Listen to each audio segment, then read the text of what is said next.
kwento natin ngayon ay tungkol kina Joanna at Miguel at ang pamagat ng ating kwento ay sa likod ng pang-aasar. Isa si Miguel sa pinakabatang bilyonaryo sa syudad. Tagapagmana siya ng malaking kumpanya sa kanilang pamilya.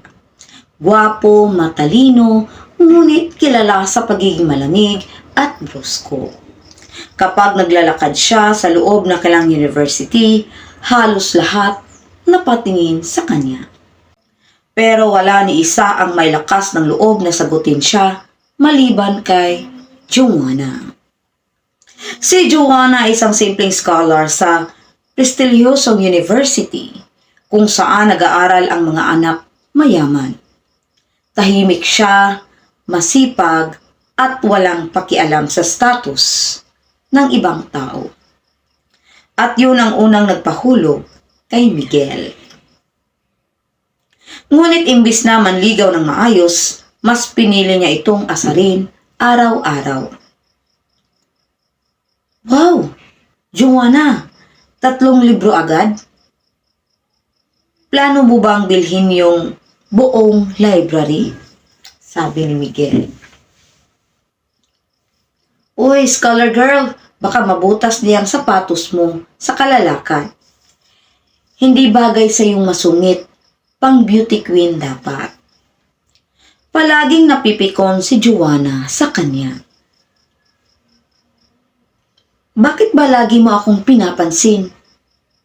Ang dami-dami namang babae dyan, sabi ni Joanna. Ngingisi lang si Miguel sa aalis na parang walang pakialam. Pero ang hindi alam ni Joanna, gabi-gabi niyang tinitingnan ang larawan nito sa phone niya. Wow, may lihim pala. Matagal na siyang may lihim na pagtingin kay Joanna. Hindi siya sanay magmahal ng malambing dahil lumaki siyang puro negosyo at pressure ang mundo.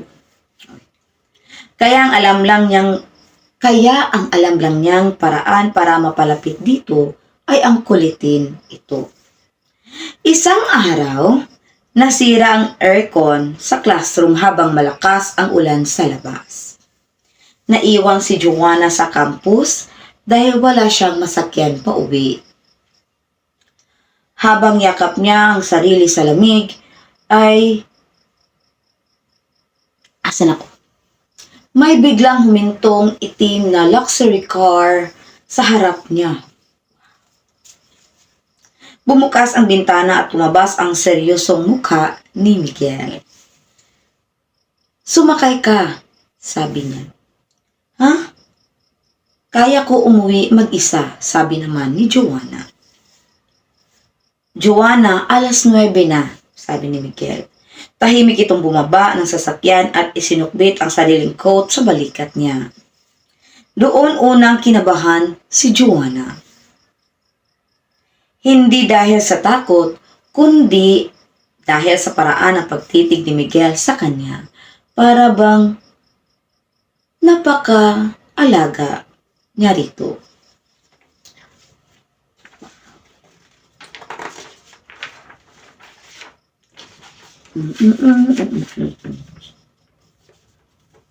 Habang nasa biyahe, napansin ni Joanna ang ibang side ni Miguel.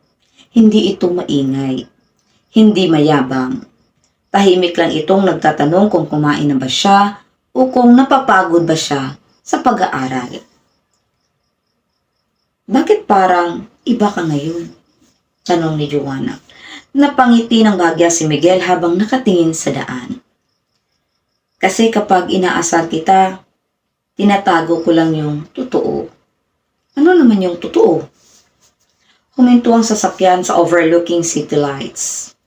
Tahimik ang paligid habang marahang humarap si Miguel sa kanya.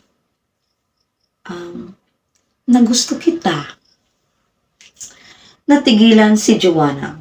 Matagal na, dagdag pa nito. Hindi ko lang alam kung paano sabihin nang hindi ako nagmumukhang tanga. Biglang natawa si Joanna habang namumula ang mukha.